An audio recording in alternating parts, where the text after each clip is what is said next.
चलिए अब हम आगे बढ़ रहे हैं balancing the redox reaction. Balancing the redox reaction. Balancing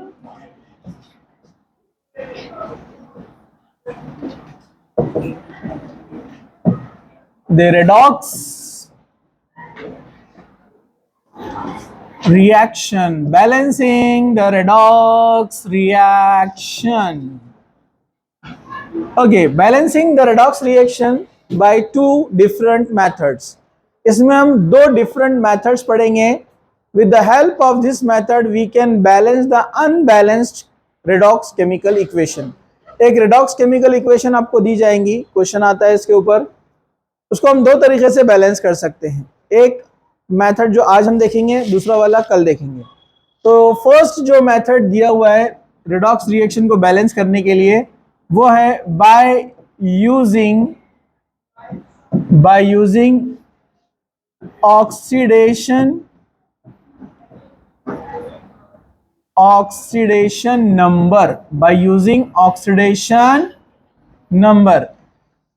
oxidation number की हेल्प से, मतलब जो ऑक्सीडाइजिंग एजेंट और रिड्यूसिंग एजेंट्स है उनके अंदर जो एलिमेंट्स हैं उनके ऑक्सीडेशन नंबर की हेल्प से एक तो इक्वेशन को बैलेंस किया जाता है।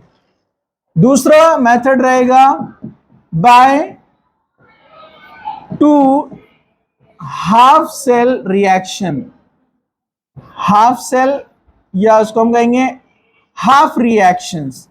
अपने को पता है रिडक्शन के अंदर दो हाफ रिएक्शन होते हैं, एक होता है रिडक्शन, ओके, और दूसरा क्या होता है ऑक्सीडेशन। ये दोनों की हेल्प से, ओके। तो इसमें हम ये वन बाय वन करेंगे इसको, ऑक्सीडेशन और रिडक्शन हाफ रिएक्शन की हेल्प से। वो कैसे होता है वो नेक्स्ट उसमें देखेंगे हम। पहला आज का अपना है बाय यूजिंग ऑक्सीडेशन नंबर। तो चलिए हम पहला मेथड यहां पर स्टार्ट करने जा रहे हैं। Method number 1, by using oxidation number। तो इसमें कुछ स्टेप्स आपको फॉलो करना पड़ते हैं, वो आपको ध्यान से देखना है। यहाँ पर सिस्टमेटिकली आपने रूल वाइज अगर पूरे स्टेप्स को फॉलो किया तो आपकी इक्वेशन करेक्टली बैलेंस्ड हो जाती है, ठीक है। जैसे इसका फर्स्ट जो रूल है, रूल नंबर 1 या पॉइंट नंबर 1 हम इसको यहां पर लेते हैं। फर्स्ट पॉइंट वो है first right the correct formula.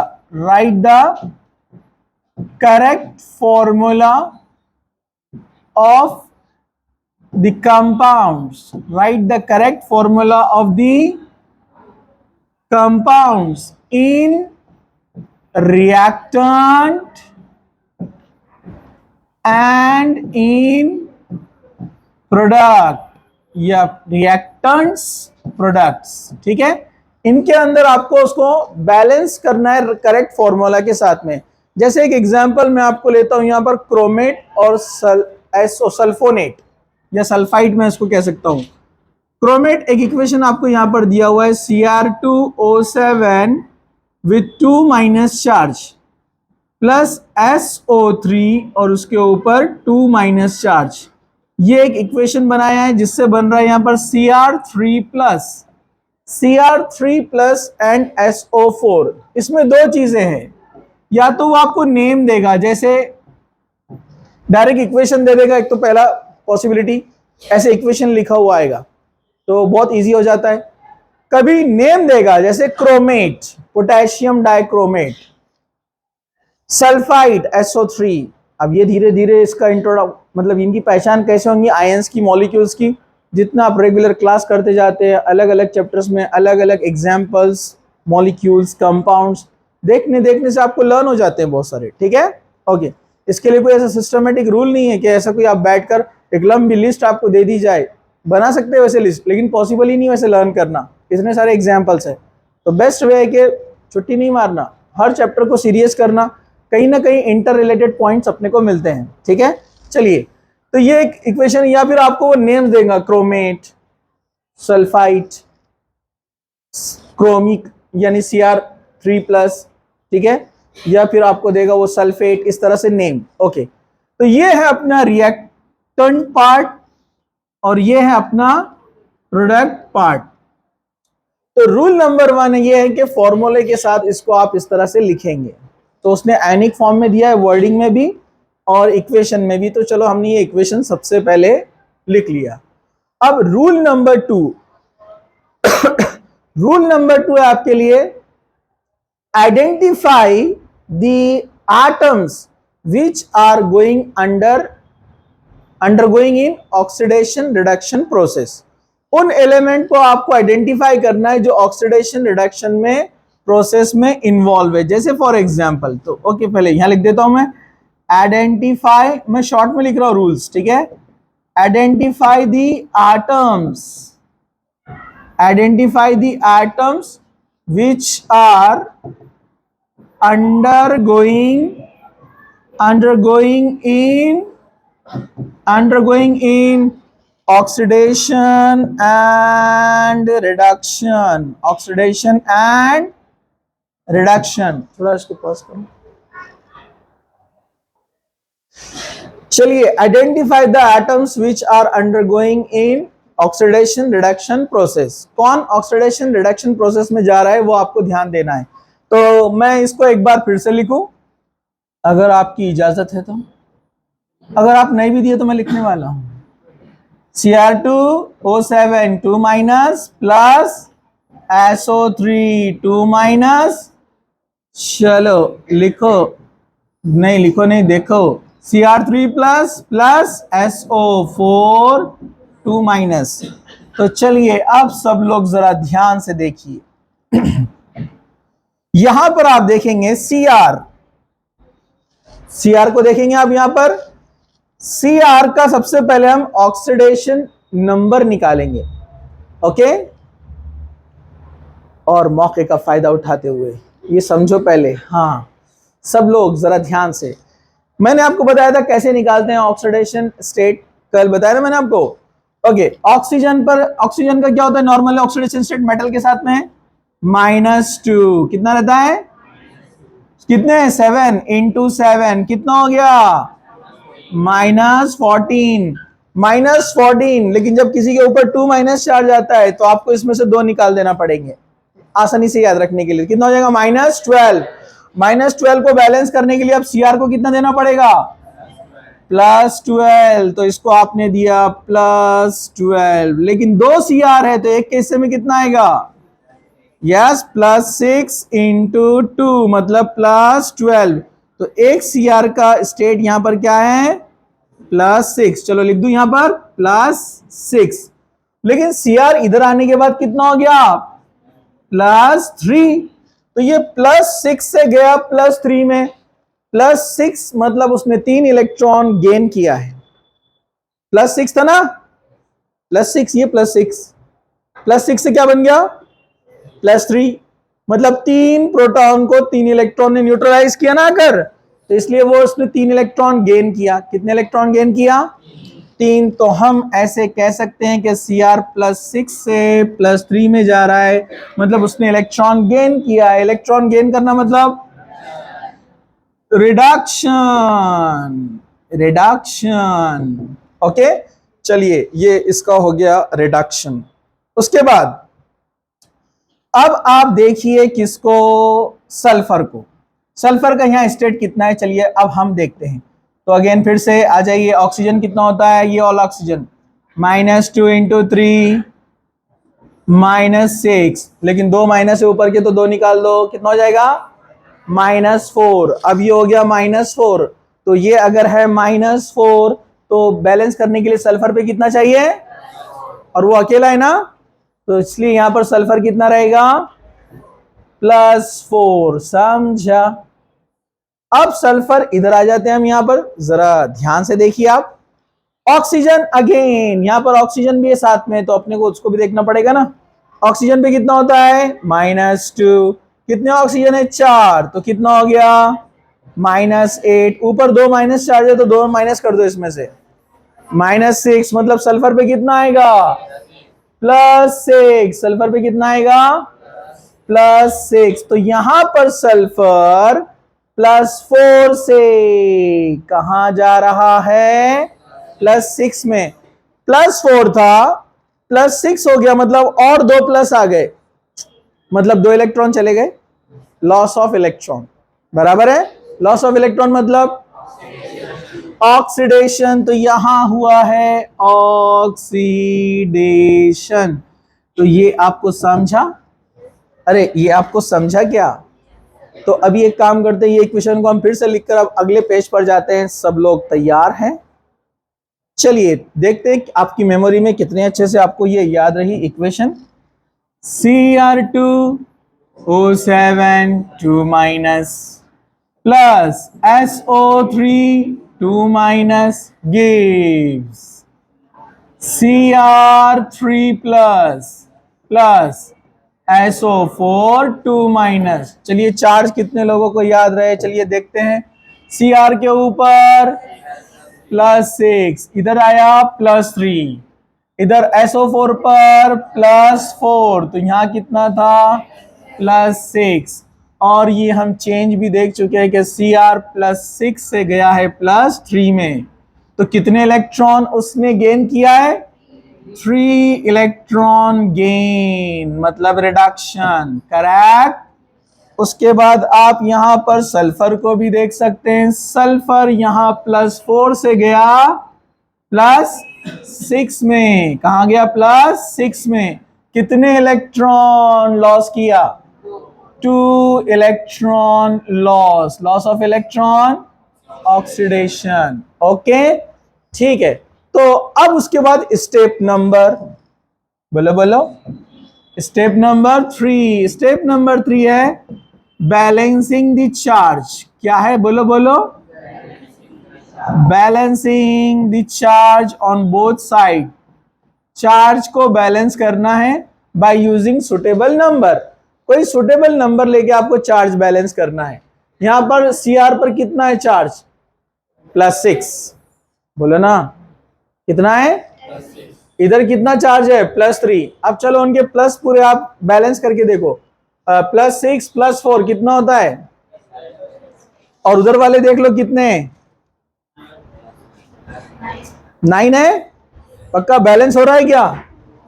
अरे बोलो ना, नहीं हो रहा है। दूसरा पॉइंट आपने ये भी चेक करते हुए चलना है, मेन एटम जो ऑक्सीडेशन रिडक्शन में जा रहे हैं वो बराबर है क्या बैलेंस? इधर Cr कितने हैं? इधर Cr कितने हैं? तो इसको बैलेंस करना पड़ेगा ना। तो इधर अपने को बैलेंस करना है, तो इधर कितने Cr लेना पड़ेंगे? अरे इसको 2 करना पड़ेगा ना, *2। अरे बोलो ना, करना पड़ेगा। तो आप Cr को 2 से मल्टीप्लाई कर देंगे। ओके, अब सल्फर का भी चार्ज आप देखते हुए चलो। हमने यहां पर सल्फर को, एक हमसे मिस्टेक हुई थी कि स्टार्टिंग में इक्वेशन में मैं भूल गया आपको बताना, यहां पर 3 मोल्स लिए थे। किसके? इसके। ठीक है, कोई बात नहीं, अभी मैंने आपको बता दिया। ठीक है, तो यहां पर भी लिख दूं मैं इसको 3। तो अब यहां पर ये 2 Cr थे, इसको कितने से मल्टीप्लाई करना पड़ेगा? 2 से। अब ये 3 सल्फर है तो इसको भी 3 से मल्टीप्लाई करना पड़ेगा कि नहीं? तो ये स्टेप नंबर 3 में आपको चार्ज बैलेंस करना है और नंबर ऑफ एटम राइट और लेफ्ट में बराबर है कि जो कहां गए हैं? रिडक्शन एंड ऑक्सीडेशन में। समझा क्या? चलो अब चार्ज देख लो। एक Cr पर +6, तो 2 Cr पर कितना? अरे बोलो ना। तो मैं इसको ऐसे राउंड में लिख दूं थोड़ा अपने को याद रखने के लिए। राउंड में लिख देता हूं मैं। Cr कितना है यहां पर? +12। चलो इधर आ जाओ। एक Cr पर 3+, तो 2 है यहां पर, कितने हो गए? +6। तो यहां पर आ गया चार्ज कितना है? +6। याद रहेगा। चलो अब इधर देखो, सल्फर पर कितना चार्ज है? +4। +4 कितने सल्फर है? 3। तो टोटल कितना हो गया? 4 3 12। यहां पर लिख दू छोटा सा मैं, +12। हाँ, इधर 6 चार्ज, 6 दिया 18 +18। तो अब देखो ये +12 से टोटल +6 हुआ। अभी हम टोटल वाला लिख रहे हैं। +6 से +12 से +6, मतलब टोटल इलेक्ट्रॉन कितने लॉस किया उसने? 6। समझा आपको? तो आपको 6 लॉस किया, तो इसको कितने से मल्टीप्लाई करें तो 6 होगा? अरे बोलो ना, 2 से मल्टीप्लाई करें तो 6 होगा ना। चलो अब सल्फर को देखो, सल्फर के यहाँ चार्ज कितना है? +12। कितना है? और इधर कितना है? तो +12 से +18 गया, कितने इलेक्ट्रॉन लॉस किया? 6 इलेक्ट्रॉन लॉस किया। तो इसको 6 बनाने के लिए क्या करना पड़ेगा? 3 से मल्टीप्लाई। समझा आपको? सुटेबल नंबर से इस तरह मल्टीप्लाई करके चार्ज बैलेंस किया जाता है। समझा? ये स्टेप को सबसे ज्यादा ध्यान से करना है आपने। ओके, एक्चुअली इस स्टेप को पूरा लिखना था यहां पर, लेकिन हमने ऊपर ही लिख दिया, तो कोई प्रॉब्लम तो नहीं है ना? समझ में आ जाएगा? ठीक है, चलिए अब हम आगे बढ़ते हैं स्टेप नंबर 4। स्टेप नंबर 4 की तरफ हम बढ़ रहे हैं। सब लोग जरा ध्यान से देखिए, ये इसमें आपको याद रखना है, balancing the hydrogen and oxygen. Balancing, बोलो बोलो, बैलेंसिंग दी, या उससे पहले इस रूल को अपन ये वाला लेंगे, rules. If reaction is carried out, if reaction is carried out in acidic medium, अगर रिएक्शन एसिडिक मीडियम में होती है, then charges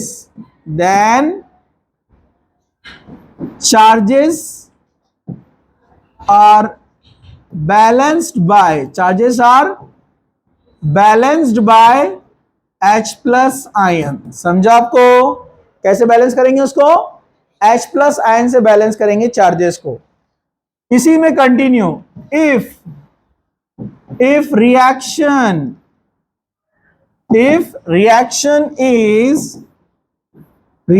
is carried out, if reaction is carried out in presence of basic medium, अगर basic medium है तो बोलो बोलो, yes, balance bye OH-। समझा क्या? तो अब मेरे को आप बताओ, चार्ज बराबर बैलेंस है या नहीं है? अगर बैलेंस नहीं है तो हमको क्या ऐड करना पड़ेगा अगर ये एसिडिक मीडियम में है तो?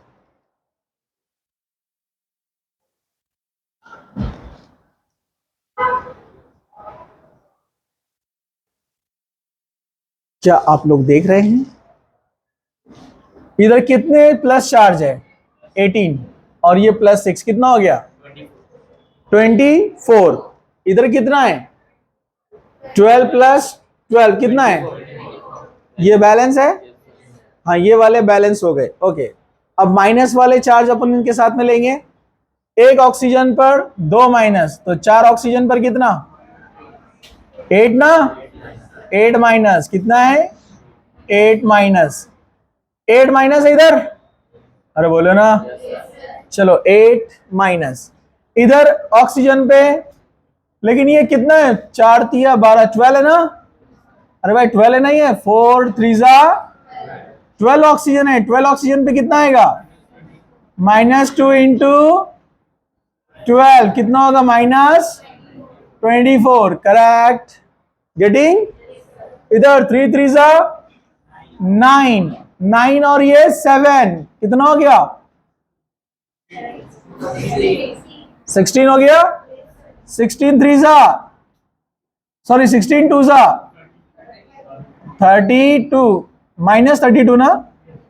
-32, ये -32, और इधर प्लस कितना था? 24। प्लस कितना था? 24 बराबर +24 और -32 कितना होता है? +24 -32 कितना होता है? -8।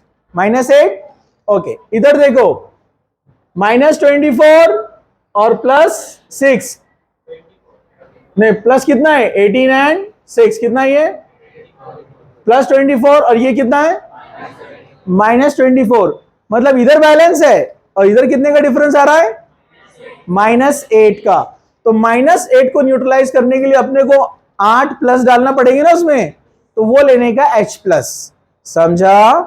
तो मैं यहां पर ऐड करूंगा 8H प्लस, तो फिर से लिखना पड़ेगा अपने को, फिर से चलो बोलो Cr2O7 2 minus plus 3SO3 2 minus, क्या ऐड करना है बोलो 8H प्लस, क्या करना है 8H प्लस, इधर 8H प्लस, फिर क्या हो जाएगा यहां पर 2Cr3 प्लस, बोलो बोलो इंटू 3SO4 2 माइनस। अब हो गई balance equation. Last point, 6th point, last point आपको यहां पर ये याद रखना है कि अपन ने पूरी रिएक्शन नहीं लिखे, उड़ गई 2Cr3 plus 3SO4 2 minus. Okay, हो गया ये। लास्ट पॉइंट रहेगा balancing of hydrogen by using water. तो मैं नहीं भी लिखा रूल तो चलेगा ना, अरे बोलो ना, जान दो, लिख दे तो आप बोलेंगे जान दो इतने के वास्ते। हाँ, balance the hydrogen on either side by adding water on opposite side। Opposite side में वाटर ऐड करके आप हाइड्रोजन को बैलेंस करेंगे। ओके, इधर कोई हाइड्रोजन है, बोले ना, उधर हाइड्रोजन है 8 हाइड्रोजन। 8 हाइड्रोजन को बैलेंस करने के लिए आपको कितने वाटर लेना पड़ेंगे? यस, तो मैं यहां लिख दूं डायरेक्ट, चलो डायरेक्ट नेक्स्ट स्टेप के लिए यही लिख देता हूं मैं, प्लस 8H2O। हाँ हाँ 4H2O, 4 2 जा, बैलेंस हो गई इक्वेशन, ये हो गई कंप्लीट। अब आपको प्रैक्टिस के लिए एक दूंगा मैं अभी, ऐसे ही पूरे डिराइव करके लाना है, देखते हैं कितने लोग सक्सेस होते हैं ये चारों स्टेप फॉलो करने के लिए, समझे।